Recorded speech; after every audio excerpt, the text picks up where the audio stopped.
जय राम राम जय राम राम हे राम राम जय राम जय राम राम जय राम राम हे राम राम जय राम जय राम राम जय राम राम हे राम राम जय राम जय राम राम जय राम राम हे राम राम जय राम राम सिया राम राम जय जय राम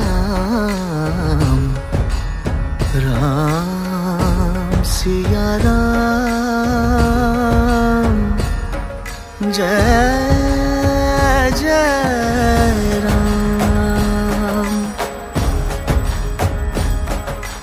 राम हे राम जय जय सिया राम राम हे राम जय जय सिया राम मन में तन में जन जीवन में बसे हुए हैं राम मन की गठरी खोल के देखो दिख जाएगे राम जय राम राम जय राम राम हे राम राम जय राम जय राम राम जय राम राम हे राम राम। आजच्या व्याख्यानमालेच्या या 5व्या दिवसाला आजचे जे वक्ते आहेत माननीय श्री श्रीरंगजी राजे नागपूर यांचं स्वागत वाचनालयाचे अध्यक्ष डॉक्टर मुकुंदजी करंबेळकर यांनी करावं अशी मी त्यांना विनंती करतो।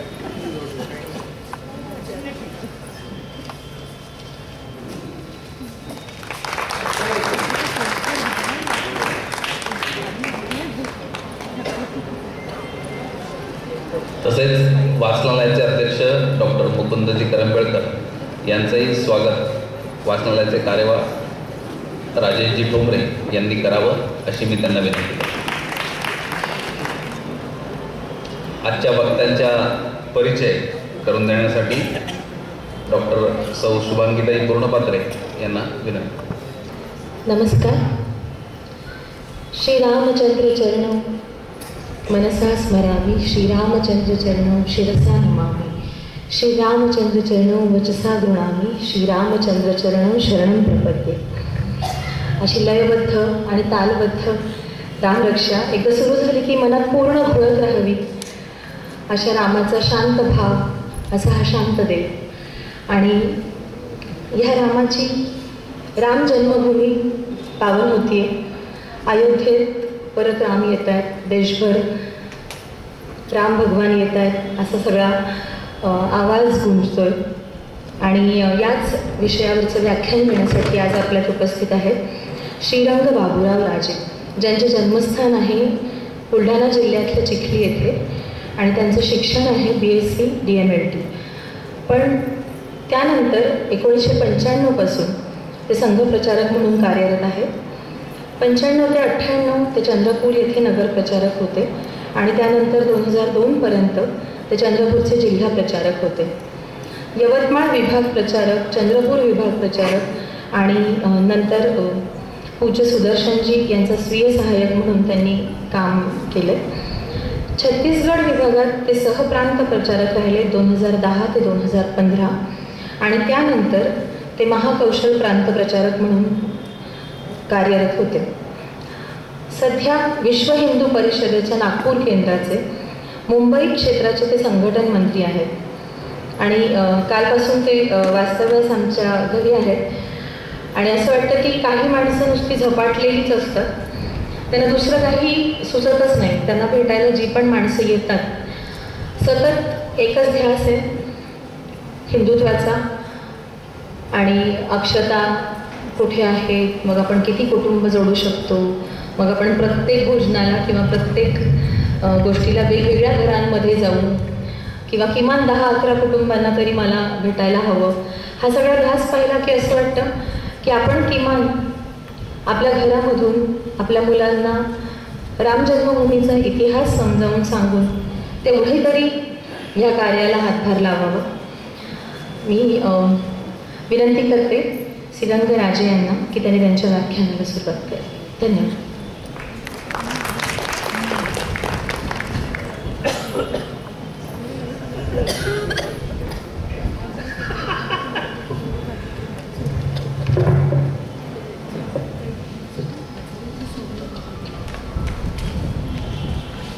विषयाच्या सुरुवातीला आपण सर्व मिळून हा विजय महामंत्र म्हणूया. श्रीराम जय राम जय जय राम हा 13 अक्षरी मंत्र आपण सामूहिक म्हणू, नंतर मग विषयाला सुरुवात करू. हा तारक मंत्र आहे. शिवाजी महाराजांना याच मंत्राने विजय मिळवून दिला. माता शबरीला याच मंत्राने स्वर्ग प्राप्ती झालेली आहे. आज हनुमानाची जी मंदिरे आहेत ती या जपामुळेच झालेली आहे. वाल्मिकींना जे स्थान मिळालं या जपामुळेच झालं आहे. हा तारक मंत्र, त्याला विजय महामंत्र आपण म्हणतो. विजय महामंत्र सिद्ध मंत्र आहे. त्याचा जाप जो करेल त्याला विजय प्राप्त झाल्याशिवाय राहणार नाही. म्हणून श्रीराम जय राम जय जय राम हा 13 अक्षरी मंत्र एकदा मी म्हणतो, स्वर लक्षात घ्यायचा, मग असं 13 वेळा आपल्याला म्हणायचं. एकदा वर, दोनदा खाली, असं 4 वेळा, म्हणजे 13 वेळा होऊन जाईल. एकदा फक्त ऐकायचं, लक्षात येईल. श्रीराम जय राम जय जय राम, श्रीराम जय राम जय जय राम, श्रीराम जय राम जय जय राम, श्रीराम जय राम जय जय राम. पुन्हा वर या पद्धतीने एक ओळ सांगतो की ओळ म्हणायची, नंतर आपण सांगीत म्हणू. वेगळा आनंद याच्यातून आपल्या सर्वांना मिळेल. श्रीराम जय राम जय जय राम, श्रीराम जय राम जय जय राम, श्रीराम जय राम जय जय राम, श्रीराम जय राम जय जय राम, श्रीराम जय राम जय जय राम, श्रीराम जय राम जय जय राम, श्रीराम जय राम जय जय राम, श्रीराम जय राम जय जय राम, श्रीराम जय राम जय जय राम, श्रीराम जय राम जय जय राम, श्रीराम जय राम जय जय राम, श्रीराम जय राम जय जय राम, श्रीराम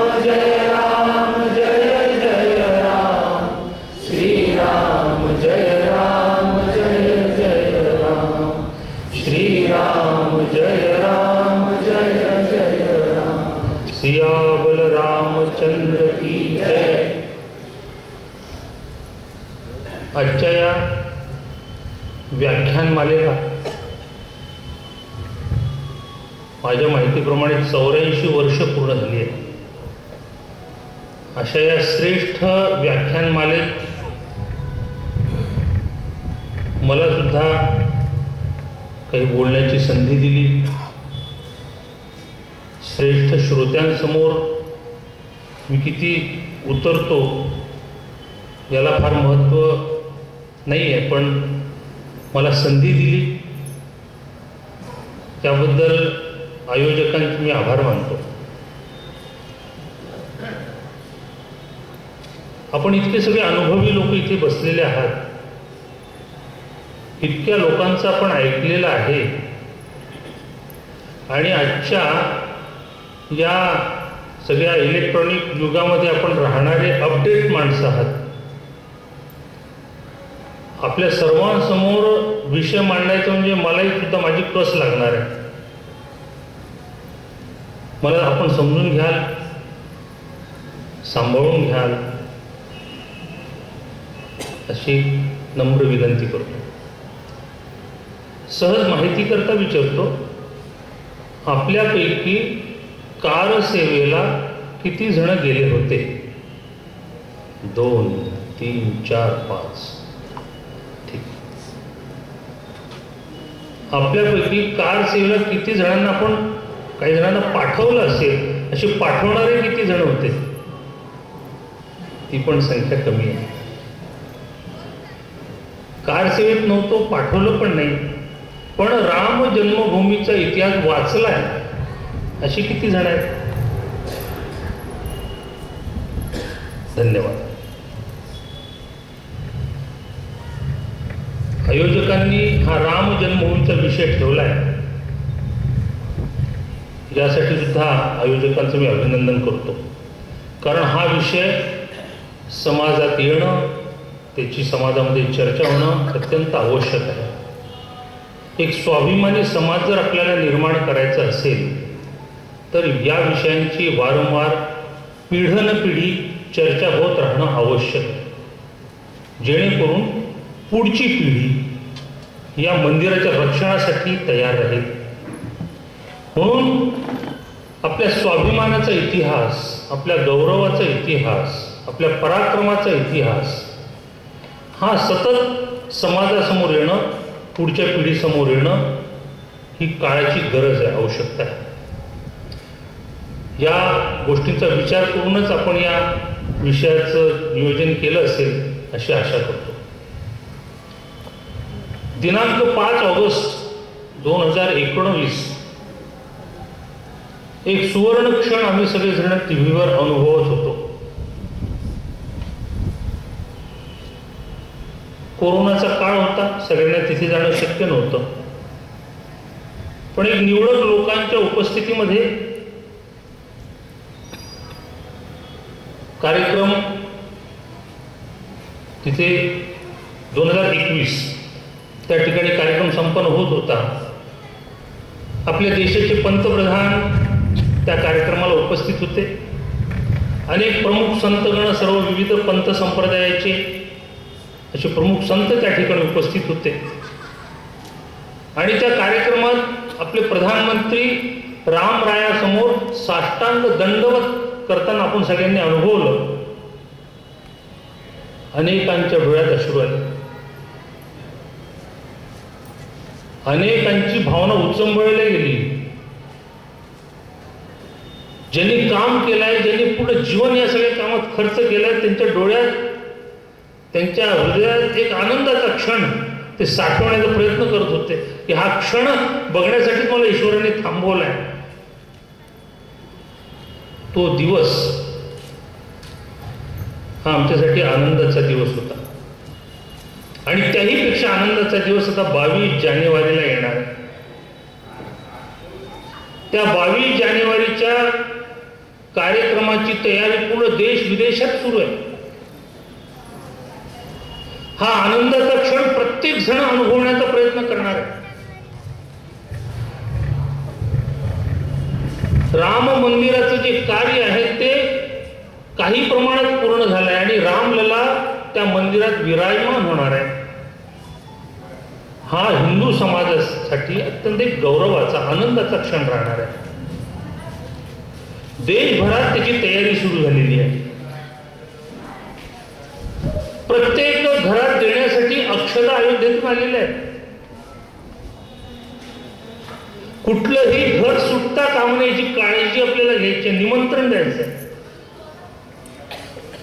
अयोध्येला आपल्या रामललाची प्रतिष्ठापना होणार आहे. त्या कार्यक्रमात आपण जाऊ शकणार नाही कारण तिथे व्यवस्था नाही. म्हणून आपल्या गावालाच अयोध्या समजायचं आहे, गावातल्या मंदिरालाच अयोध्येचं राम मंदिर समजायचं आहे. आणि त्या मंदिरामध्येच आपल्याला रामाचा, अयोध्येचा कार्यक्रम बघायचा आहे.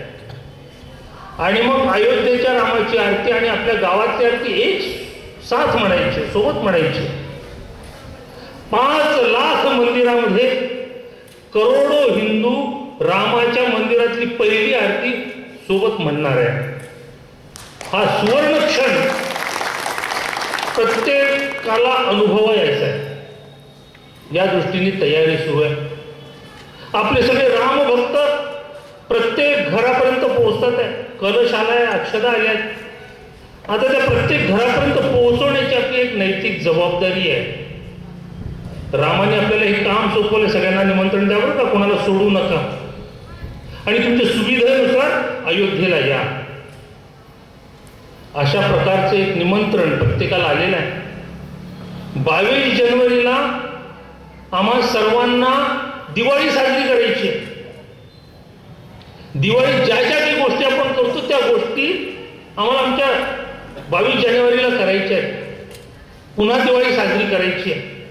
कारण आम्हाला यापेक्षा मोठा आनंदाचा क्षण असू शकत नाही. हिंदू म्हणून जेव्हा विचार करतो, भारताचा एक नागरिक म्हणून विचार करतो, एक समजदार व्यक्ती म्हणून जेव्हा विचार करतो, एक स्वाभिमानी व्यक्ती म्हणून जेव्हा विचार करतो, यापेक्षा सुवर्ण क्षण जीवनाचा कुठलाच असू शकत नाही.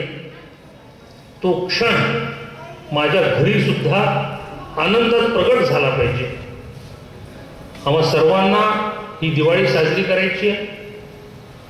आपल्या प्रधानमंत्र्यांनी सुद्धा सुंदर आवाहन केलं की 15 जानेवारी ते 21 जानेवारीच्या दरम्यान प्रत्येक मंदिर स्वच्छ करायचं, सुशोभित करायचं, रंगरंगोटी करायची आणि 22 जानेवारीच्या दिवशी तिथे दिवे लावणं, सुंदर कार्यक्रम घेणं, सगळ्यांना कार्यक्रमाचं थेट प्रक्षेपण मंदिरात दाखवणं, तिथे प्रसाद होणं, एक माळ जप होणं, तिथे रामाची आरती होणं, या पद्धतीने आम्हाला दिवाळी साजरी करायची. दिवाळीचा तोच दिवस होता जेव्हा राम सगळा पराक्रम संपून अयोध्येत आला. तर आज रामलला 500 वर्षानंतर आपल्या स्वतःच्या हक्काच्या मालकीच्या वास्तूमध्ये स्थानापन्न होणार आहे. 500 वर्ष. 1528ला आपलं मंदिर पडलं. 2028 येणार आहे. जवळपास 495-96 वर्ष झालेले आहेत. इतके वर्ष हिंदू समाज न थांबता संघर्ष करत राहिला. एक वीट सुद्धा अन्य लोक त्या ठिकाणी उभारू शकले नाही. इतकं सतत आंदोलन, सतत आंदोलन, सतत विरोध, मंदिराची पूजा अर्चा. राम आमचा आहे, रामाला आम्ही सोडणार नाही, आमचं काय वाटेल ते हो, पण रामाला आम्ही सोडणार नाही, असा संकल्प करत करत करत करत किती पिढ्या, 20-25 पिढ्या सतत अयोध्येच्या रामाच्या मंदिरासाठी झटल्या आहेत. याच्यामध्ये 3.5 लाख लोकांचं बलिदान झालं, त्याच्यापेक्षा अधिक बलिदान झालेलं असू शकतं. त्यांना परिवार नव्हता, त्यांना मुलाबाळाचा बायका पोरांचा विचार त्यांच्या डोक्यात नसेल, पण नाही, राम आम्हाला पाहिजे, रामासाठी मी आहे, रामाच्या मंदिरासाठी माझ्या जीवनाचं मी वाटेल ते करेल, पण रामाला स्थापित केल्याशिवाय राहणार नाही. अशा लाखो गतप्राण झालेले बलिदानी लोकांचं तो वरून ते बघत असतील 22 जानेवारीला काय होणार आहे, आणि त्यांच्या रूपाने आपण सगळे हा अनुभव घेणार आहोत. असे 76 लढायांमध्ये 3.5 लाख लोकांचं बलिदान जे पुस्तकात घेऊन ठेवलेलं आहे, त्याच्यापेक्षा अधिक संख्या असावी असा सगळ्यांचा अंदाज आहे. मीरबाकीच्या 2 लढाया झाल्या, बाबरच्या 3 लढाया झाल्या, अकबराच्या 20 वेळा लढाई अयोध्येमध्ये रामासाठी झाली आहे. औरंगजेबाच्या काळात 30 लढाया झाल्या, नसरुद्दीनच्या काळात 3. अशा एकूण सगळ्यांची जर बेरीज केली तर 76 लढाया झाल्या. 77वी लढाई ही आपण लढली आहे. 22 डिसेंबर 1949ला रात्री 1:30 ते 2च्या दरम्यान तिथल्या एका चौकीदाराला एक प्रकाशपुंज त्या ठिकाणी दिसला. छोटे रामललाची मूर्ती त्याला झळकल्यासारखी झाली. तो आवाज झाला, बाहेरून सांगितलं, आणि त्याच्यानंतर रोज तिथे भजन कीर्तन नामसंकीर्तन सुरू झालं. त्या दिवसापासून लगातार आंदोलन. स्थानिक लोक हे सगळं आंदोलन बघायचे. उत्तर प्रदेश बिहारकडचे लोक हा सगळा देवस्थानाचा आणि या सगळ्या विषयाकडे लक्ष द्यायचे. स्थानिक लोकांनी त्याच्यासाठी संघर्ष केला. जवळपास त्या ठिकाणी ज्यांची नावं आज लिखित आहेत त्यांच्यामध्ये देवीदीन पांडे हे एक नाव आपल्या सगळ्यांना चर्चेत आले असेल. जवळपास 700 आक्रमकांना त्यांनी लोळवलं. असा लढाकू देवीदीन पांडे हे सुद्धा या मंदिरासाठी लढले आणि गतप्राण झाले. दुसरं हंसवर रियासत त्याच भागात आहे. तिथली राणी राज जयकुमारीजी हिने सुद्धा 3000 महिलांची वीरांगणांची फौज करून मंदिराच्या रक्षणासाठी आपलं बलिदान केलं. हे सुद्धा मोठं योगदान आहे. बाबा वैष्णवदास आणि गुरु गोविंद सिंग यांनी संयुक्त रचना योजना करून आक्रमकांना परतून लावण्याची योजना केली. यांचं सुद्धा मोठं योगदान या सगळ्या रामाच्या मंदिराच्या रक्षणार्थ झालेलं आहे. म्हणजे त्या भागातले सगळ्या जाती उपजातीतले लोक त्या संघर्षामध्ये होते. सिख समाज होता, महिला त्या संघर्षामध्ये होत्या. यांचं सुद्धा बलिदान आम्ही विसरू शकत नाही. आणि त्यानंतर सतत त्या मंदिराच्या पूजा अर्चेसाठी आग्रह, त्या मंदिराच्या कुलूप सोडवण्यासाठी आग्रह, या आंदोलनाला सुरुवात झाली. एक देवस्थान मुक्ती आंदोलनाचे एक प्रणेते दयाळ खन्ना त्यांचं नाव, हे त्या भागामध्ये सक्रिय होते. आक्रमकांनी जे मंदिर तोडली ती पुन्हा उभं राहावी यासाठी त्यांचं विशेष लोकांना भेटणं हा उपक्रम सुरू होता. त्याच उपक्रमाच्या अंतर्गत 1983 मध्ये त्यावेळेसचे जे आपले संघाचे त्या क्षेत्राचे प्रचारक होते रज्जू भैयाजी, यांची भेट झाली आणि त्यांनी या सगळ्या विषयासंदर्भात रज्जू भैयांसोबत चर्चा केली. रज्जू भैयांनी हा विषय समजून घेतला आणि मग याची चर्चा तत्कालीन सरसंघचालक जे होते पूज्य बाळासाहेब देवरस यांच्यासोबत या विषयाची चर्चा केली. बाळासाहेब देवरसांनी विषय समजून घेतला. प्रमुख अधिकाऱ्यांसोबत चर्चा झाली. मग जोधपूरला त्याच काळात एक बैठक होती, संघाची बैठक. त्या बैठकीत या विषयाची चर्चा झाली. बाळासाहेबांनी त्या बैठकीत स्पष्टपणे सांगितलं की जर या आंदोलनात आपण सहभागी होत असू तर विजय प्राप्त केल्याशिवाय थांबता येणार नाही. हा हिंदू अस्मितेचा विषय आहे. विजय प्राप्त करेपर्यंत आपल्याला संघर्ष करावा लागेल. हा मंदिरचा निर्णय कधी संपेल, कधी मंदिर आपल्या ताब्यात येईल, कधी मंदिर बांधण्याची काही वर्षांची गॅरंटी आपण घेऊ शकत नाही. शाश्वती काहीच नाही आहे. या लढ्यात उतरायचं असेल तर शेवटपर्यंत आपल्याला लढावं लागेल. ही तयारी असेल तर या लढाईत आपण उतरूया. सगळी चर्चा झाली आणि त्या चर्चेमध्ये ठरलं की या विषयामध्ये आपण उतरलं पाहिजे. हा हिंदू अस्मितेचा विषय आहे, रामाचा विषय आहे. रामाचं अस्तित्व भारतासाठी अत्यंत महत्त्वपूर्ण आहे. भारतातला राम जर टिकवायचा तर रामाच्या मंदिराचा जरूर विचार केला पाहिजे. आणि तेव्हापासून या संघर्षामध्ये राष्ट्रीय स्वयंसेवक संघ, विश्व हिंदू परिषद, संघाने विश्व हिंदू परिषदेला या सगळ्या आंदोलनाचं नेतृत्व दिलं. संघ आणि संतांच्या मार्गदर्शनाखाली हे आंदोलन सुरू झालं. त्यावेळेस या आंदोलनाचे नेतृत्व करणारे होते आपले अशोकजी सिंघल. त्यांनी या सगळ्या आंदोलनाला ठीक प्रकारे गती देत हे आंदोलन पुढे नेलं. 84 मध्ये एक धर्मसंसद झाली. त्या धर्मसंसदेत प्रस्ताव झाला की अयोध्येचं मंदिर जे आहे त्या मंदिराचं कुलूप उघडलं पाहिजे, त्याच्यासाठी आंदोलन केलं पाहिजे. प्रस्ताव ठेवला गेला आणि 86 मध्ये कुलूप उघडण्याचा निर्णय झाला. पूजा अर्चा सुरू झाली, कुलूप उघडलं गेलं. मग 1987-88 मध्ये या सगळ्या विषयाची चर्चा होत असताना त्या सगळ्या परिसरामध्ये जागरण यात्रा निघाल्या. सीतामढी ते दिल्ली अशी यात्रा निघाली. छोट्या मोठ्या यात्रा निघाल्या ज्याच्यामध्ये जागरण यात्रा आपण त्याला म्हणता येईल अशा यात्रा निघाल्या. मग याच काळात संघाची एक बैठक बेंगळूरला होती आणि त्या बेंगळूरच्या बैठकीत बाळासाहेब देवरसांनी पत्रकारांना मुसलमानांसमोर विषय मांडला की जर हिंदू मुसलमानामध्ये जर सलोखा निर्माण करायचा असेल तर हे जे धर्मस्थान आहे अयोध्येचं याच्यात सगळ्यांनी पुढाकार घेऊन हा विषय संपवावा. मुसलमानांनी हा मंदिराचा विषय हिंदूंना सोपवावा तर भविष्यासाठी हा चांगला सलोखा चांगले संबंध निर्माण होऊ शकतात. आणि तसा विषय करून सुद्धा परिणाम काही आला नाही. हळूहळू मग श्रीराम जन्मभूमी न्यास उभा झाला. तो न्यास उभा झाला तो त्यावेळेसचे तत्कालीन जे अध्यक्ष त्या कार्यक्रमाचे होते ते रामानंदाचार्य शिवरामाचार्य स्वामीजी होते. त्यांच्या अध्यक्षतेखाली या न्यासाची स्थापना झाली. त्याच्या अगोदर श्रीराम जन्मभूमी मुक्ती यज्ञ समिती अशी होती. त्या समितीच्या अंतर्गत सगळे मोर्चे योजना सगळ्या चालायच्या.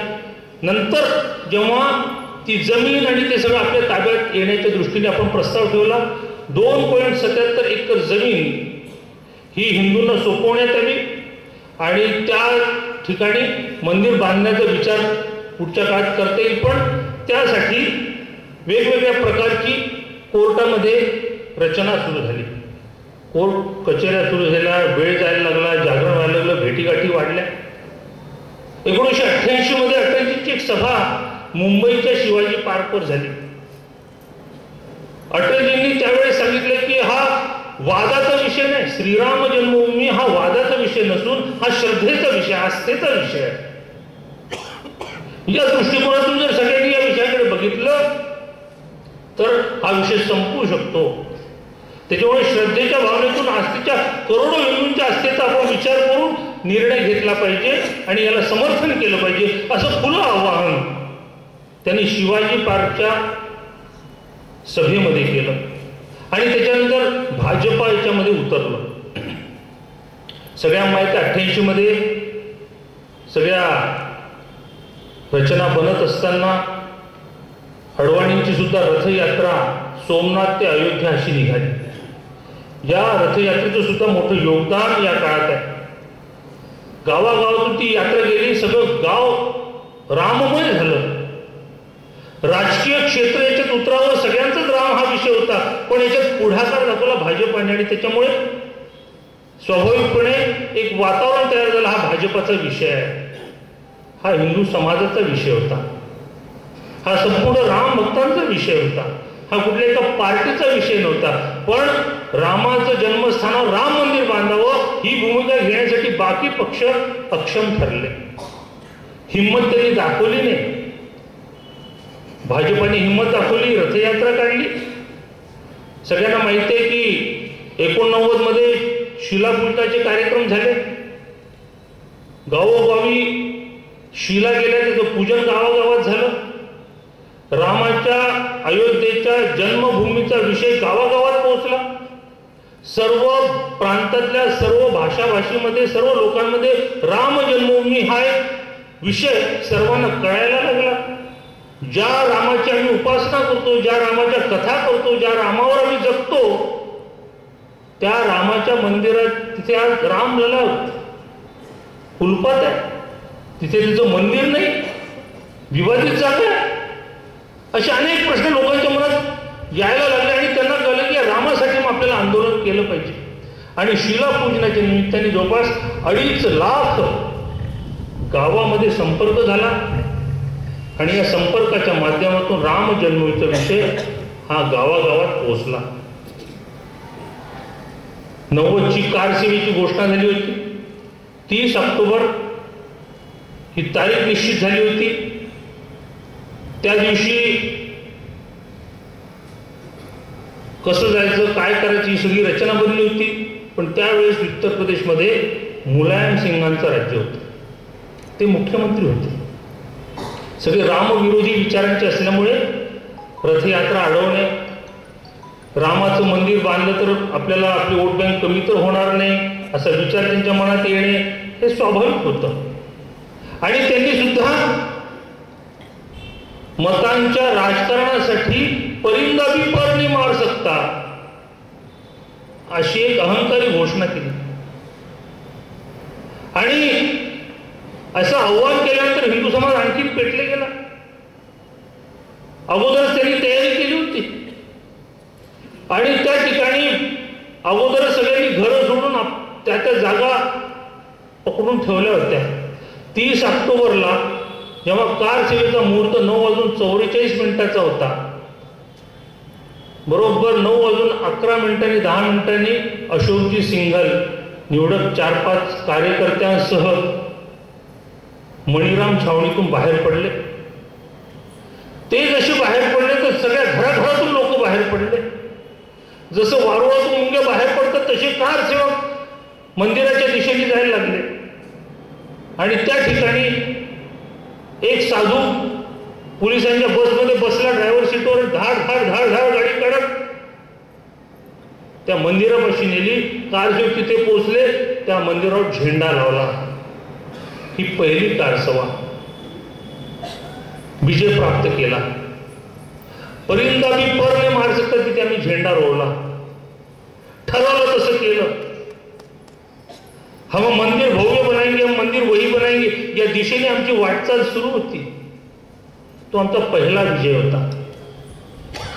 पण राज्य हे रामविरोधी लोकांचं असल्यामुळे प्रचंड कारवाई झाली. 40 जणांवर आरोप पत्र लावले गेले. आपलं शीर्षस्थ नेतृत्व जेलमध्ये गेलं. कोर्ट कचेऱ्या सुरू झाल्या.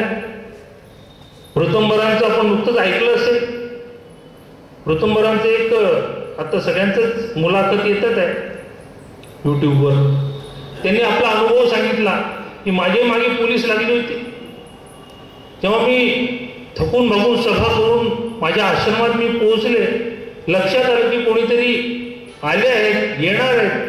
ताबडतोब भूक लागलेली असताना ते वरणाचं कटोरा हातात असताना ते अर्धवट सोडून तिला मागच्या दरवाजाने भिंतीवरून उडी मारून पळून जावं लागलं.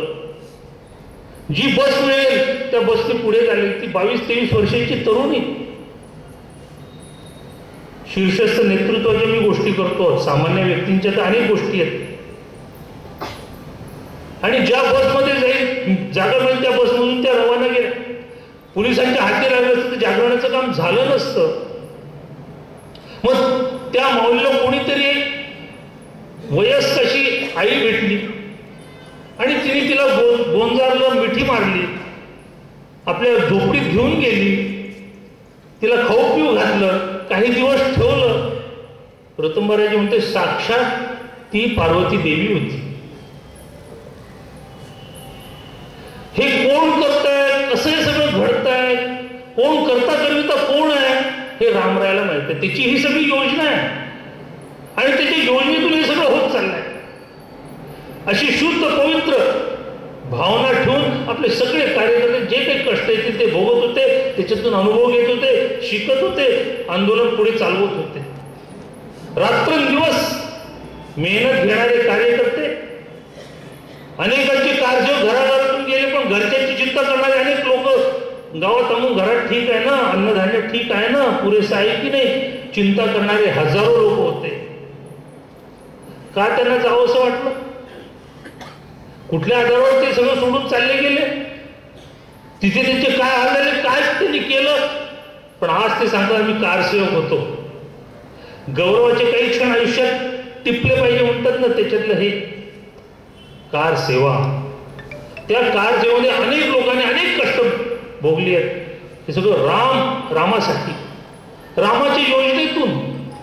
आणि हीच गोष्ट पुढच्या काळात सुद्धा पुन्हा एक कारसेवा झाली, त्याच्यात घडली. या सगळ्या आंदोलनामध्ये पुन्हा 1992ची तारीख ठरली. मोक्षदा एकादशीचा दिवस ठरला. 6 डिसेंबर तारीख होती. कारसेवा ठरली आणि त्या कारसेवेला त्यावेळेस कल्याण सिंगांचं राज्य होतं.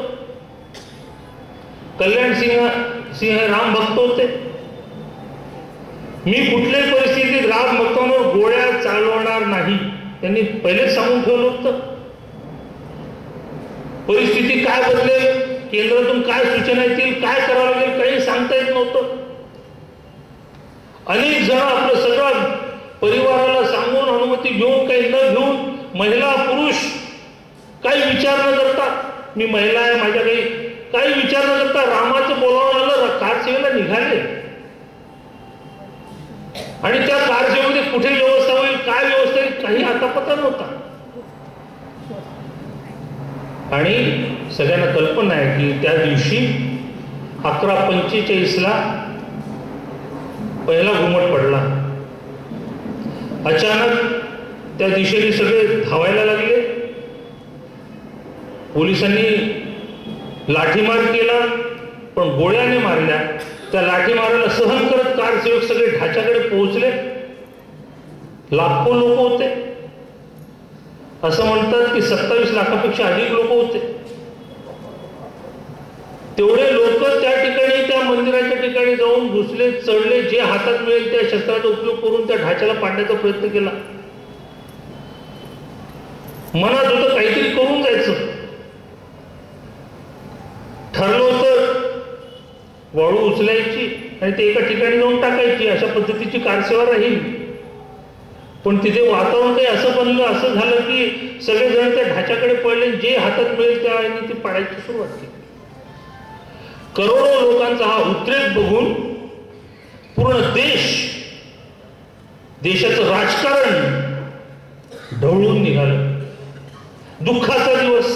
इकडे अटलजी संसदेत आपली बाजू मांडतात आहे, तिकडे कल्याण सिंगावर आरोपावर आरोप होतात आहे. सगळे विरोधी पार्टीचे लोक सगळ्यांना कोंडीत पकडण्याचा प्रयत्न करतात आहे. सगळेजण आपापल्या किल्ल्यावर ठामपणे उभे आहे, आपल्या आत्मविश्वासाला सोबत घेऊन बोलतात आहे. ही राष्ट्रीय शर्मेची गोष्ट नाही, ही राष्ट्रीय गौरवाची गोष्ट आहे. कल्याण सिंग त्यावेळेस म्हणत होते. अशोकजी सिंगामध्ये तो विश्वास होता, आज मी तुमचं मंदिर बनेल, पण बनल्याशिवाय राहणार नाही. कुठून हा आत्मविश्वास आला? अटलजी पण संसदेमध्ये राम जन्मभूमीची बाजू सांगत होते, सगळ्यांना पटवून देण्याचा प्रयत्न करत होते. असे एक एक आपले सेनानी आपापल्या स्तरावर आपापल्या प्रकारची लढाई लढत या राम जन्मभूमीच्या विषयाला सांभाळत होते. नंतर ढाचा पडला. काही जणांना आरोपपत्र दाखल झाले, त्यांच्यावर केसेस चालल्या. मग त्या या खंडपीठातून त्या खंडपीठ, इलाहाबाद उच्च न्यायालयातून लखनौ खंडपीठात सगळा विषय आला. प्रतीक्षा, धैर्य, सगळ्यांची मनधरणी करणे, सगळ्या संतांना भेटणे, मुसलमानांच्या नेत्यांना भेटणे, राजकीय लोकांना भेटणे, राम मंदिराचा विषय त्यांना सुद्धा समजून सांगणे, हा भारताच्या अस्मितेचा विषय, हा करोडो हिंदूंच्या श्रद्धेचा विषय. राम हा भारत हा रामामुळे ओळखला जातो, याबद्दलची त्यांना सांगण्याची सगळ्या गोष्टी आहेत. या सगळ्या गोष्टी सतत चालू राहिल्या. 10 कोटी लोकांच्या सह्या घेतल्या. सगळ्या संसदांना भेटण्याची योजना झाली. अशा अनेक पद्धतीने 2011 ते 2017 या काळामध्ये आपल्या कार्यकर्त्यांनी हा विषय लावून धरला. तोपर्यंत रामलला टेंटमध्ये होते. ऊन वारा पाऊस सहन करत छोट्याशा टेंटमध्ये ते वास्तव्याला होते. पण आमचा रामलला किती दिवस टेंटमध्ये राहणार? राजकीय लोक उधळत होते की हा सगळा राजकीय पैलू जेव्हा इलेक्शन येतात तेव्हा त्यांना राम मंदिर सुचतं. मंदिर भव्य बनाएंगे, तारीख नाही बताएंगे, यांचे नारे आहेत, टिंगल करत होते. पण 22 जानेवारीला आम्ही आमचं वचन पूर्ण करण्याचा आनंद आम्हा सर्वांना मिळणार. आम्ही बोलू तसं करू. आणि सगळ्यांना उत्तर देत देत या सगळ्या खंडपीठातून सर्वोच्च न्यायालयात हा विषय गेला. आपले चंपतरायजी या सगळ्या विषयासाठी रात्रंदिवस मेहनत घेत होते. त्यांची सुद्धा 40-50 वकिलांची टीम होती. प्रत्येक विश्व हिंदू परिषदेच्या बैठकीत 1-2 सत्र याच विषयावर राहायचे की आता कुठपर्यंत काम आलंय, काय म्हणतात आहे, न्यायाधीशांचं काय म्हणणं आहे, वकिलांचं काय म्हणणं आहे, कुठे आपली बाजू कमजोर वाटते, काय केलं पाहिजे. ही न्यायालयीन लढाई लढण्यासाठी ज्या काही गोष्टी असाव्या लागतात त्याची पूर्तता करण्याचं काम या काळात झालं. सगळे पुरावे गोळा केले गेले. सगळ्या त्या मंदिराच्या खालपर्यंत रडारने सर्वेक्षण केले गेलं की खाली कुठले अवशेष मिळतात. त्याच्यात थांबावर कुठले चिन्ह आहेत, कुठल्या काळातले आहेत, कोणाची चिन्ह आहेत, याचा शोध घेतला गेला. हे सगळं गुपित ठेवलं गेलं. हळूहळू ते सगळ्यांच्या प्रकाशात आलं, समोर आलं. लक्षात आलं की या सगळ्या गोष्टी हिंदू मंदिराला दर्शवणाऱ्या आहेत, आपल्या सगळ्यांना पूरक अशा सगळ्या या गोष्टी आहेत. पण याची वाच्यता कुठे केली गेली नाही, कारण ते सोयीचं नव्हतं. या सगळ्या प्रक्रियेमध्ये के पारासरणजी 92 वर्षाचे वकील पायात चप्पल न घालता कोर्टामध्ये आपली बाजू, रामललाची बाजू मांडत होते. केंद्रीय नेतृत्वाने ठरवलं की 40 दिवस लगातार एकाच केसचा विचार करायचा आणि हा विषय संपवायचा. 40 दिवस 6-6 तास कोर्ट सुरू ठेवून सगळे पुरावे, सगळी माहिती, सगळी चर्चा कोर्टात पूर्ण करायची. आणि 16 ऑक्टोबर 2019 हा सुरक्षित निकाल करून ठेवला. 9 नोव्हेंबर 2019 कोर्टाची घोषणा झाली की हे मंदिर हिंदूंना देण्यात यावं. एक गोष्ट सांगायची राहून गेली. 2010 कोर्टाने असाच निर्णय दिला की हे मंदिर 3 भागात वाटलं जावं. त्याच्यातला 1/3 भाग हा राम जन्मभूमीला दिला जावा, दुसरा 1/3 भाग निर्मोही आखाड्याला दिला जावा आणि तिसरा भाग सुन्नी वक्फ बोर्डला दिला जावा. या विरोधात आपण लढलो की हे वाटप करून तिथे शांतता प्रस्थापित राहणार नाही, होणार नाही. आम्हाला पूर्ण जागा पाहिजे. 2.77 एकरची जागा पूर्ण आमच्या ताब्यात पाहिजे. मदत नरसिंहराव म्हणाले की त्या ठिकाणी जर हिंदू मंदिराचे अवशेष दिसले ते मंदिर हिंदूंना देण्यात येईल आणि त्या ठिकाणी मस्जिदीचे अवशेष मिळाले त्याचा विचार केला जाईल. मस्जिद शब्द काढला, त्याचा विरोध आपण केला की हा ढाचा आणि या ढाच्यामध्ये असल्यामुळे हा सगळा विषय हिंदूंचा विषय आहे. हा कोर्टाने हिंदूंच्या बाजूने हा विषय दिला जाऊ शकतो असा प्रस्ताव त्यावेळेस दिला होता. आणि आपल्याला माहिती आहे 2019 आपल्या बाजूने निर्णय आला. पण हा निर्णय येण्यापूर्वी सुद्धा देशामध्ये संपूर्ण चांगलं वातावरण राहावं याची सुद्धा काळजी घेण्यात आली. सगळे जे तोंडफट लोक असतात, ज्यांना तोंडाला काही लगाम नसते, अशा लोकांना व्यक्तिगत भेटून कुठलं वक्तव्य द्यायचं, कुठलं नाही द्यायचं याबद्दल संयम ठेवण्याबद्दल आपण आग्रह केला. आणि सगळ्यांच्या मदतीने, सगळ्यांच्या सहकार्याने त्यावेळी सुद्धा एक वातावरण, शांततेचं वातावरण पूर्ण भारतात राहिलं. निर्णय झाल्यानंतर मंदिर बांधकामाला वेळ लागणारच होता. नक्षीकाम सुरू होतं. आपल्याला पूर्ण विश्वास होता आज नाही उद्या मंदिराचा निर्णय आपल्या बाजूला लागणार. निर्णय लागल्यानंतर मंदिराचं काम गतीने वाढलं. त्या मंदिराचं काम हे 2024 पूर्ण झालं पाहिजे हा संकल्प सगळ्यांनी केला. पण जेव्हा प्रत्यक्ष काम सुरू झालं तेव्हा अनेक प्रकारच्या अडचणी येऊ लागल्या. जेव्हा खुदाई सुरू झाली तेव्हा खाली खडक लागेच ना. पक्का खडक असल्याचे मंदिर उभं करायचं कसं? मग अनेक तज्ज्ञांची मतं घेतली, इंजिनियर्सची मतं घेतली. टाटा नंतर IIT सगळे जे आहेत, खडगपूर, कानपूर, मुंबई, चेन्नई यांची मदत घेतली. सगळ्यांनी काय केलं पाहिजे विचार केला. खाली आणखी मंदिर निघालं मलब्यातून, त्याच्याखाली आणखीन एक मंदिर निघालं. विक्रमादित्यच्या काळातलं एक मंदिर 2000 वर्षापूर्वीचं. हे अवशेष आता खाली मलबाच मलबा आहे. याची काय कारण आहे? तर त्याच्या कारणामध्ये एक कारण असं समोर आलं की शरयू नदी आपला अंतप्रवाही बदलत असते आणि त्याच्यामुळे ती जमिनीच्या खालून वाहते आणि खालून पोकळ करते. ही एक मोठी समस्या तिथे येऊन पोहोचली. काय करायचं, याचा काय मार्ग निघू शकतो? त्याबाबत भूकंपाची सुद्धा एक शक्यता होती. भूकंपाचे धक्के अजून येतच असतात, त्याचा सुद्धा काहीतरी उपाय आपल्याला करायचा होता. असा सगळा विचार करून सगळ्या तज्ज्ञांचं मत घेऊन एक रिटेनिंग वॉल उभी करायची, म्हणजे त्या प्रवाहाचा धक्का मंदिराच्या भिंतीला लागू नये अशी मंदिराच्या चारही बाजूनी रिटेनिंग वॉल उभी करायची, एक 40-40 फूट रुंदीची, जेणेकरून मंदिराला इजा पोहोचणार नाही. आणि मग मलब्यात एक असा आर्टिफिशियल खडक तयार करायचा,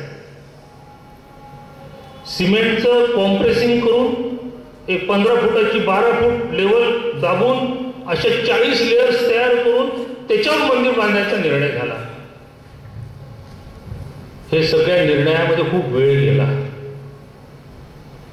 त्याच्यामुळे तारीख पक्की होणं जरा कठीण व्हायला लागलं होतं, पण निर्णय घेणं आवश्यक होतं, मार्ग काढणं आवश्यक होतं. आज नाही उद्या निर्णय करायचाच होता. शेवटी निर्णय झाला. त्या पद्धतीने कॉम्प्रेसिंग करून लेयर्सवर 2 लेयर्सच्या मदत थोडी गॅप सोडली, जेणेकरून भूकंपाचे धक्के त्याची क्रॅक मंदिराला येऊ नये, ते हजारो वर्ष मंदिर टिकलं पाहिजे असा विचार करून त्या मंदिराची उभारणी करण्याचा सगळा विचार केला गेला. या मंदिरासाठी दगड पाहिजे होते, ते कुठून बोलायचे तर भरतपूरवरून दगड,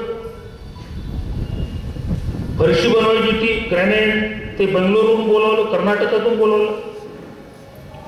त्या मंदिरावर सगळं नक्षीकाम करायचं होतं, त्याच्यासाठी कलाकार बोलावलं उडीसातून. हे नागर शैलीचं जे मंदिर आहे हे साधारणतः उत्तर भारतामध्ये उभं झालेलं आपल्याला दिसतं. आणि एक सोमपुरा परिवार आहे जो गुजरातचा आहे. हा सोमपुरा परिवार मंदिराचा तज्ज्ञ आहे, मंदिर बांधकामातला तज्ज्ञ आहे. एक खानदान आहे यांची मंदिर निर्माण करणे, यांच्या सल्ल्याने हे सगळं कार्यक्रम चालू होतं. म्हणजे मंदिराच्या उभारणीसाठी सुद्धा वेगवेगळ्या प्रदेशाची भूमिका राहिलेली आहे. आर्किटेक्ट गुजरातचा, दगड राजस्थानचा, ग्रॅनाइट बंगलोरचं कर्नाटकातलं, लाकडाचं काम चंद्रपूर, कलाकार ओडिसाचे, अशा देशभरातल्या वेगवेगळ्या क्षेत्रातल्या तज्ज्ञांची मदत घेऊन, बाकी IIT कॉलेजेस आहेतच, या सगळ्यांच्या सल्ल्याने मार्गदर्शनाने सगळ्या अनुभवी लोकांच्या सल्ल्याने मंदिराचे एक डिझाईन, मंदिराची मजबूतीचा विचार, या सगळ्या गोष्टी केल्या गेल्या. याच्याकडे राजकीय दृष्टीने सुद्धा लक्ष होतंच. मुख्यमंत्री प्रधानमंत्री सुद्धा एकदा येऊन बघून गेले, काही सूचना करून गेले. त्याच्यामध्ये 1-2 सूचना खूप सुंदर आल्या की रामनवमीच्या दिवशी रामाच्या चेहऱ्यावर सूर्याची किरण पडली पाहिजे, अशी काय रचना करता येईल. अनेक लोकांना काम मिळालं, खगोलशास्त्री सगळे विचार करायला लागले काय करता येईल, किती इंजिनियर्स लोकांना काम मिळालं. एक प्रधानमंत्र्याच्या डोक्यातली कल्पना किती लोकांना कामाला लावते, किती प्रतिभा उजळून निघायला लावते हे आपल्या लक्षात येतं. आणि तशी योजना झाली, त्या किरण त्याच्यावर पडले पाहिजे. या सगळ्या बांधकामामध्ये कुठेही स्टीलचा लोखंडाचा उपयोग नाही, ही एक विशेषता आहे. या मंदिरामध्ये कुठेही रेती नाही, सिमेंट नाही, ही या मंदिराची विशेषता आहे. मंदिर हे हजारो वर्ष टिकलं पाहिजे. अनेक प्रकारची भारतातली लोक येतील, विदेशातली लोक येतील, त्या हिशोबाने या मंदिराची रचना बनली पाहिजे. सगळ्यांना सुविधाजनक मंदिराचं दर्शन झालं पाहिजे, असा विचार या मंदिराच्या मागे केला गेला. आपल्या हिंदू समाजामध्ये खूप मत पंथ संप्रदाय आहे, सगळ्यांचा आदर करणं हे आपलं काम आहे. सगळ्यांचा विचार करून त्या ठिकाणी कुठली अन्य मंदिरं पण बांधली गेली पाहिजे. मग जटायूचं मंदिर असते, शबरी मातेचं मंदिर असते, अगस्ती, वाल्मिकी, विश्वामित्र यांचे सुद्धा छोटी मंदिर द्वार उभे झाले पाहिजे. निषाद राजाचं, केवटाचे केंद्र, जे जे नावं उल्लेख ज्या ज्या प्रदेशातून ज्या ज्या समाजातले ज्या ज्या पंथ सम्राट जुळले त्या सगळ्यांना जोडण्याचा प्रयत्न या मंदिरात केला गेला. कोणाला दुःख वाईट किंवा आमचं हे झालंच नाही, आमचं ते झालंच नाही, हा कोणात किंतु परंतु ठेवला नाही. असा संपूर्ण समाजाचा, देशाचा विचार करून मंदिराचं काम हे आज सुरू आहे. मंदिर पूर्ण व्हायचं आहे. कदाचित 2025ला मंदिरावर कळस चढेल. आज मंदिराचा पहिला तळमजला पूर्ण झालेला आहे. तळमजल्यावर रामलला राहतील, जे 5 फूट म्हणण्यापेक्षा 51 इंच एवढ्या उंचीची ती मूर्ती राहील. 5 वर्षाचा बालक जसा दिसेल त्या प्रकारचा त्याचा चेहरा राहील. स्वाभाविकपणे बालरामाच्या जवळ सीता नव्हती, त्याच्यावर केवळ बालराम, रामललाची मूर्ती तळमजल्यात आहे. 32 पायऱ्या चढून गेल्यावर पहिला मजला आणि दुसऱ्या मजल्यावर म्हणजे त्याच्यावर राम दरबाराचं प्रतिमा राहते. त्याच्यात राम सीता सिंहासनावर बसलेले, चरणाशी हनुमानजी भरत बसलेले, लक्ष्मण शत्रुघ्न मागे उभे असलेले, असं राम दरबाराचं चित्र हे वरच्या मजल्यावर आहे. आणि त्याच्या वरचा हा रिकामा राहील बॅलन्सिंगसाठी. अशा प्रकारे या मंदिराची सगळी रचना, जवळपासची मंदिरं आणि या मंदिराच्या अनुषंगाने त्या परिसरामध्ये मोठे मोठे थिएटर्स उभे करणं, वाचनालय उभे करणं, संशोधन केंद्र उभे करणं, ज्या ठिकाणी प्रत्येकाची व्यवस्था होईल, प्रत्येकाला जे हवं ते तिथे पाहायला मिळेल, अनुभवायला मिळेल, शिकायला मिळेल, अशी रचना उभी करणं, त्यासाठी सुद्धा ही सगळी योजना आहे. सगळ्यांना माहिती असेल की कोरोनाच्या काळामध्ये या मंदिराचा खर्च कसा काढायचा याची जेव्हा चर्चा झाली तेव्हा सगळ्याच्या चर्चेत आलं की मंदिर हे सगळ्या समाजाचं आहे. हा राम सबका राम आहे. सगळ्यांचं योगदान या मंदिराच्या निर्माणामध्ये असलं पाहिजे. म्हणून प्रत्येक व्यक्तीचं योगदान कसं राहू शकतं तर 10 रुपयापासून तर करोड रुपयापर्यंत योगदान दिलं जाऊ शकतं. 1 महिन्याच्या काळामध्ये संक्रांतीपासून 40 दिवसाच्या आतमध्ये करोडो लोकांकडून 3200 कोटी जमा झाले. इतके जमा होतील याची कल्पना आम्हालाही नव्हती, कोणालाच नव्हती. अंदाज बाजूने मोठ्या मुश्किलीने 600-700 कोटी होतील बस. पण इतका प्रचंड प्रतिसाद,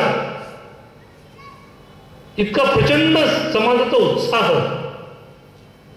जवळपास 5.6 लाख गावांपर्यंत आपले कार्यकर्ते पोहोचले.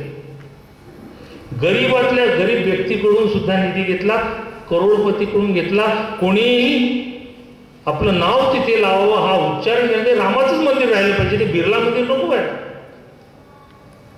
रामाचंच मंदिर झालं पाहिजे या दृष्टिकोनातून आजही तिथे करोडो लोक पैसा येतोय. लोकांची संख्या पण वाढलेली आहे. आता अयोध्येची जो नजारा आहे तो तुम्ही टीव्हीवर जास्त बघत आहात, माझ्यापेक्षा जास्त तुम्ही अनुभवत असता. आता अयोध्या हे संपूर्ण विश्वाचे एक आध्यात्मिक केंद्र राहणार आहे. देश विदेशातल्या लोकांना ज्ञान देण्याचं केंद्र ते राहणार आहे. त्याची सगळी कल्पना ही आपल्या सगळ्या लोकांनी करून ठेवलेली आहे. ते हळूहळू साकार होईल तसंच आपल्याला अरे ही पण बाप ही पण आपल्या कल्पनेच्या बाहेर आहे सगळं. प्रामाणिकपणे गंभीरतेने काम करणाऱ्या कार्यकर्त्यांना रामाच्या मंदिराचं महत्त्व सांगण्याची आवश्यकता नाही. पण जे राजकारण केवळ करतात त्यांना हा विषय समजून सांगावा लागतो आणि त्यांना हळूहळू कळतं. राम मंदिर निर्माणाच्या अगोदर सामान्य व्यक्तीच्या जीविकेची चिंता सरकारने केली. राम राज्याची कल्पना करण्यापूर्वी प्राथमिक ज्या गरजा आहेत त्या कशा पूर्ण होतील, आवश्यकता कशा पूर्ण होतील, त्या पूर्ण करून मंदिराचा विषय आपण हातात घेतला. आणि आज मंदिरामुळे किती लोकांना किती मोठा व्यवसाय मिळालेला आहे, किती एक मोठे पर्यटनाचे केंद्र उभे झाले आहेत, किती सगळ्यांच्या लोकांवर एक कल्पना चित्र उभं झालेलं आहे. एक श्रेष्ठ भारताचं चित्र सगळेजण त्या दिशेने आपल्या विचारांना घेऊन जातात आहे. आम्हाला राम राज्य बनवायचं, केवळ मंदिर बनवून थांबायचं नाही. पुढे हा राम प्रत्येकाच्या हृदयात कसा स्थापित होईल, रामाचे सद्गुण कसे प्रत्येकामध्ये निर्माण होतील, याचा सुद्धा विचार आम्हाला करायचा. एक पुस्तक नुकतंच प्रकाशित झालं, त्याचं नाव आहे राम फिर लौटे. राम तू पुन्हा ये, मंदिरात तर तू आलायस, आमच्या मनामनात ये. प्रत्येकाच्या मनामध्ये जीवनामध्ये राम असल्याशिवाय राम राज्य होणार नाही. ते आचरणातून दिसलं पाहिजे. हा प्रयत्न पुढच्या काळात आपल्याला करण्याची आवश्यकता आहे. हिंदू चिंतन श्रेष्ठ आहे, पण त्याचं आचरण करणारा हिंदू समाज श्रेष्ठ असायला पाहिजे. म्हणून श्रेष्ठ गुणांनी युक्त, आचरणांनी युक्त असा हिंदू समाज बनला तरच हिंदू राष्ट्र होणार. ती केवळ एक वाक्य प्रधानमंत्र्यांनी घोषित केल्याने होणार नाही. हिंदू जीवन जगणारी माणसं, धृती क्षमा दमो संयम शौचम इंद्रिय निग्रह धीर विद्या सत्यमोक्रोध दशकम धर्म लक्षणम, हे 10 गुण धर्माचे ज्याच्यामध्ये येतील त्याच्यात खरा राम आला असं आपण म्हणता येईल. म्हणून हे रामाचं मंदिर केवळ मंदिर बांधणं नाही, काही लोकांना रोजगार देण्याचा विषय नाही, हे आमच्या सर्वांचं प्रेरणा केंद्र बनणार आहे. त्या काळात अनेकांनी अनेक सूचना केल्या. तिथे एक हॉस्पिटल बांधलं पाहिजे, तिथे एखादं शौचालय बांधण्याची सूचना दिली काही जणांनी. हा राष्ट्रीय स्वाभिमानाचा विषय आहे, हिंदू समाजातला राम जागवण्याचा विषय आहे. या हिंदू समाजाला एकत्रित करण्याचं काम रामाने केलं आहे. त्याच्यात देशभक्तीचं जागरण या रामाने केलं आहे. सगळ्यांना जोडण्याचं काम रामाने केलं आहे. रामाने जे त्याच्या रामायणामध्ये ज्या ज्या लोकांना जोडलं तेच काम राम आजही करतोय, आमच्या रूपाने करतोय. रामाची मंदिराची भूमिका ही आमची ताकद वाढवण्यामध्ये होणार आहे. भारताला बळ देण्याचं काम या राम मंदिराने केलं आहे. राम मंदिर बनवून थांबायचं. आता या मंदिराच्या माध्यमातून प्रत्येक मंदिर आमचे कसे आदर्श होतील, प्रत्येक मंदिर समाजाचा कसा आधार बनेल, प्रत्येक मंदिर आपल्या समाज प्रबोधनासाठी काय काय उपक्रम करू शकतं, या दिशेने वाटचाल आम्हाला पुढच्या काळात आम्हाला करायची. म्हणून हे रामराज्य म्हणजे कसं होतं, रामराज्याची कल्पना काय होती, शून्य बेरोजगारी, निरोगी, कोणी बिमार नाही, शून्य बिमारी, शून्य व्यसनाधीनता, कंजूशी शून्य, कोणी विकलांग नाही, कोणी दुःखी नाही, भयमुक्त, समतायुक्त, शोषणमुक्त असं रामराज्य. यालाच हिंदू राष्ट्र म्हणा, याला छत्रपती शासन म्हणा, यालाच बेगमपुरा म्हणा. रविदासांच्या भाषेत ते याच राज्याची कल्पना आहे. राम संपूर्ण समाजाला दिशा देणारा. महाभारत कृष्ण हा आस्वाद्य आहे, पण रामायण हे अनुकरणीय आहे, अनुकरण करण्यासारखं आहे. रामायणात आम्हाला काय सांगितलंय, प्रेमासाठी प्रेम करणं, कर्तव्यासाठी कर्तव्य करणं आणि चारित्र्यासाठी चारित्र्य जपून ठेवणं. प्रेम, कर्तव्य, चारित्र्याची जाणीव करून देणारं रामायण आहे. याचे किती पाठ होतात, किती रूपाने राम सगळ्यांच्या समोर येत राहतो, लेखनाच्या माध्यमातून, नाटकाच्या माध्यमातून, कथेच्या माध्यमातून. आजही रामाची कथा ऐकत राहावीशी वाटते, काहीतरी नवीन मिळत राहतं. कुठल्याही समाजात घरात काही अडचणी आल्या तर रामायणाची आठवण येते. राम काय म्हणाला होता, रामाने त्यावेळेस काय केलं होतं, तेच आपलं सगळ्या हिंदू समाजाचं आधार रामायण आहे. राम सीतेचं जीवन आमच्या संस्कृतीचा मुख्य स्वर आहे, आमचा मुख्य आधार आहे, प्राण आहे. रामाचं अस्तित्व भारतासाठी विश्वासाठी आवश्यक आहे. विश्व कल्याणाचा मार्ग दाखवणारं रामाचं जीवन आहे. त्याच्यामुळे रामाचं मंदिर त्याच्या जन्मस्थानावर त्याच्या अयोध्येत होणार नाही तर कुठे होणार? तेच काम राम आमच्याकडून करून घेतोय. हेच काम आम्हाला पुढे करायचं आहे. आता प्रत्येकाच्या मनात राम जागवण्याचं काम आम्हाला करायचं आहे. आजही आपल्या हिंदू समाजामध्ये प्रलोभनाला बळी पडणारे लोक आहेत. स्वार्थी भावनेतून शत्रूला मदत करणारे लोक आजही आहेत. महिलांवर अत्याचार अनाचार करणारे लोक आजही आमच्या समाजात आहेत. हे कसे संपेल? हे कसं त्याच्यातून आपण बाहेर येऊ? स्वाभिमानी, अनुशासित, देशभक्त समाज निर्माण करण्यासाठी राम मंदिर हे केंद्र बनवून या माध्यमातून प्रत्येकातला राम जागवण्याचा हा प्रयत्न आहे. रामाने तेव्हाच मंदिर बांधवलं जेव्हा शक्तीत निर्माण झाली. बिना शक्तीचं राम मंदिर बांधणं सोपं नव्हतं. देशभरात किती लोक किती प्रवास करून, किती जागरण यात्रा करून, किती प्रकारच्या बैठकी घेऊन, किती प्रकारचे आंदोलन करून, किती कार्यकर्ते देऊन जोडून बळ प्राप्त करून हे मंदिर निर्माण झालेलं आहे. त्याच्यामुळे हे मंदिर हा आमच्या स्वाभिमानाचा विषय, आस्थेचा विषय, श्रद्धेचा विषय, आमच्या दर्शनाचा विषय, हिंदू दर्शनाचा विषय. त्याच्यामुळे या मंदिराबद्दल पुढच्या काळामध्ये अशीच पिढी निर्माण व्हावी जी रामाबद्दल, रामाच्या सद्गुणांचा विचार करणारी, आचरण करणारी ही बनावी. यासाठी आपल्याला विशेष प्रयत्न, अशी काही रचना, योजना करून आपल्याला या भूतलावरून पुढचा प्रवास करायचा आहे. प्रत्येकाला आम्ही रामायणातल्या गोष्टी सांगू शकतो का? रामायणातले काही जीवनमूल्य सांगू शकतो का? ही जीवनमूल्यांची लढाई आहे. आणि आम्हाला कोणती जीवनमूल्य स्थापित करायचे समाजात? रावणाची की रामाचे? रामाने त्याच्या जीवनात जे जे केलं समाज जोडण्यासाठी, मोठ्यांचा आदर करणं, ऐकणं, सेवा करणं, सगळ्या पशुपक्ष्यांवर प्रेम करणं, त्यागाचा आदर्श स्थापित करणं, अनुशासन, या सगळ्या गोष्टी आम्हाला शिकण्यासारख्या आहे. स्वतःच्या पत्नीला सोडून देणारा राम समाजासाठी, देशासाठी, लोकहितासाठी.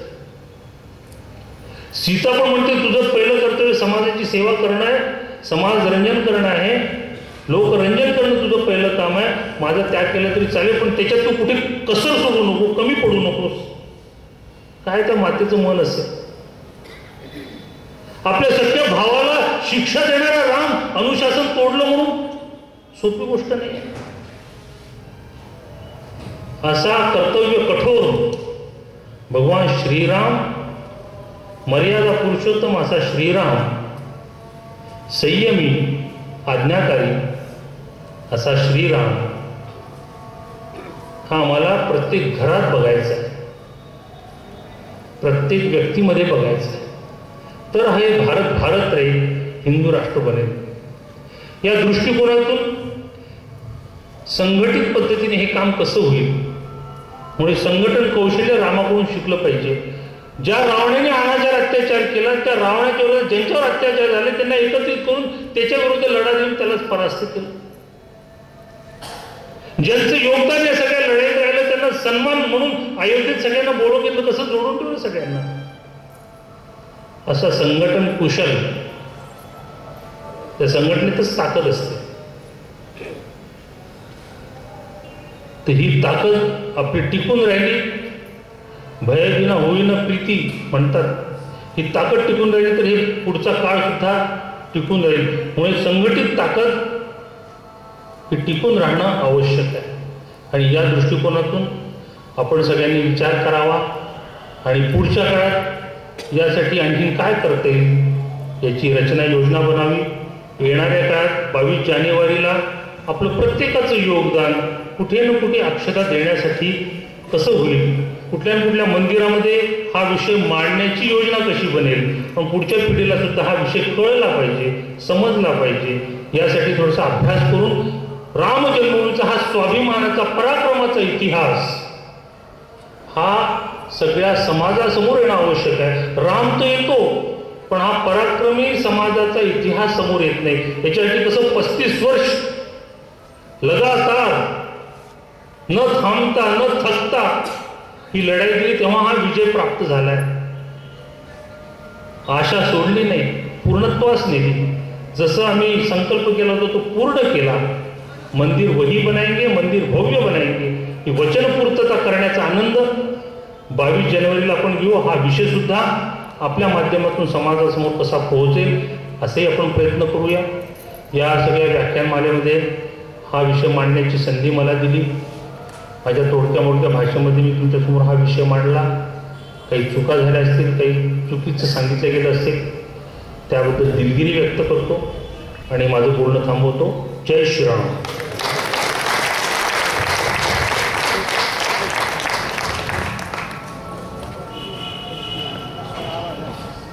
जय श्रीराम. आपण सगळे आजच्या वक्त्यांच्या भाषणानंतर राममय होऊन गेलो आहोत आणि अयोध्येत फेरफटका मारून आलो आहोत. तिथे काय घडतं आहे, कुठपर्यंत तयारी आली आहे, हे सर्व आपल्या डोळ्यासमोर त्यांनी उभं केलं.